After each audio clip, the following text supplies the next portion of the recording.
I wanted to talk about my heart mandalas. So I actually am the person that created the entire niche of adult coloring books. And the way that it started is that I created a planet made of hearts already when I was little, like really tiny. And then I always doodled hearts. And the way I doodled them on my notes throughout my school years is that I would wedge them. And I named the different orientations and the parts of the heart. And I created a language, like a heart dictionary. So different ways of combining and overlapping hearts had different underlying meanings, like positive, subconscious meanings to add to the clearly obvious messages in just seeing so much love. And I called it the Heart Pictionary, which I published. But as I continued to work on it, I would also enjoy the benefits of drawing these mandalas, and I could hear the thoughts and what was the processes that were going on internally. So I thought about it a lot and researched it, and I read Carl Jung's book about mandalas, and that did not seem consistent with the benefits. And so I called the benefits Hemispheric Harmony. And it's a process that I developed in which you release your stream of consciousness. So I have exercises for that. And the stream of consciousness is really your right hemisphere to me. But your right hemisphere to me really includes listening intuitively to your whole body. This brings in my background, my interest in pathology, and just the transparency that I want, the honesty that I expect in bringing awareness and being aware in real time, in the present moment of everything that's going on in our body. So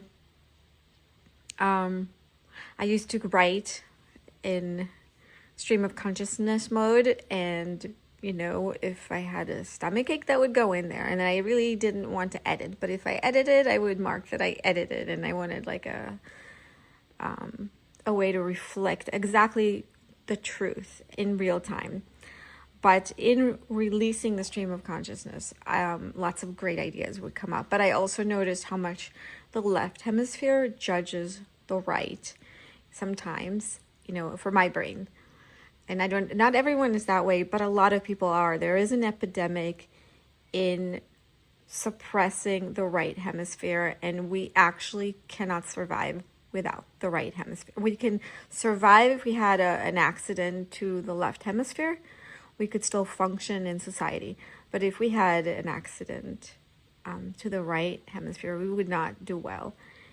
And it's pretty interesting if you read about how mammals always tend to hold the babies on their left hand and see the babies through the left, which crosses into the right. And if you look at the way that the brain develops with the right hemisphere first, and being able to read emotional reactions on the face, the emotional IQ, it's all right hemisphere. So because there is such an epidemic in suppressing it, because I experienced it myself, having grown up in a very anal kind of dot your I's regimen, and I was a good student, and I loved math, and I loved patterns. All of it just came together, and so my mandalas are very different from what's now being popularized, and people are pretending that that the coloring books that they're making, and they usually use AI now, it's ridiculous.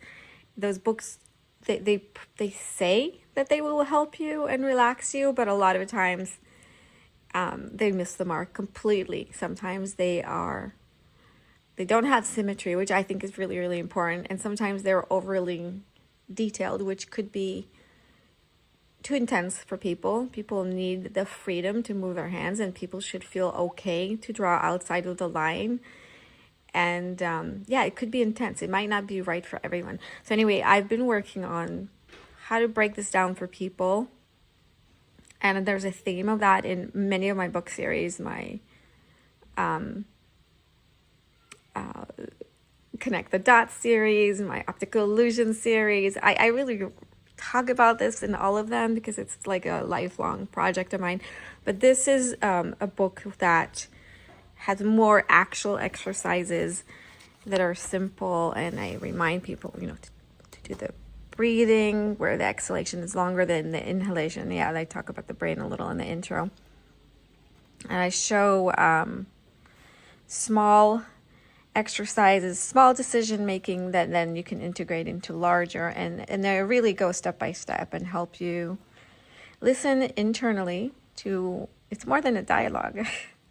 It's your left hemisphere, your right hemisphere, any other spheres. You've got your brain, your gut, your heart, your gut. They all have nerve centers that communicate, and you really want to amplify their voices.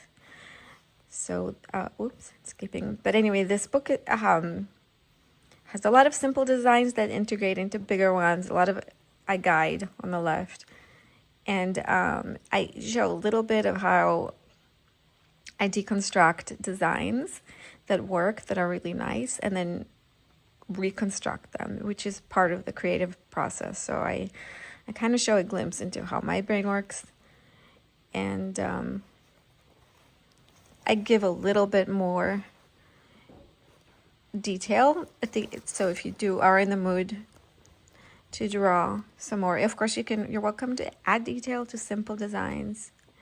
I really like that, to offer people designs they can do in a few minutes and kind of warm up, release their stream of consciousness, warm up their brain, warm up their hands, make those decisions in a safe space. No one is grading you. It's your space.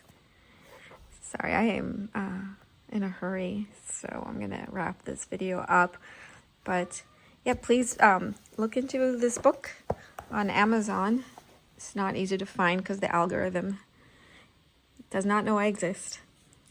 But please support my channel and Planet Hearts books. Thank you.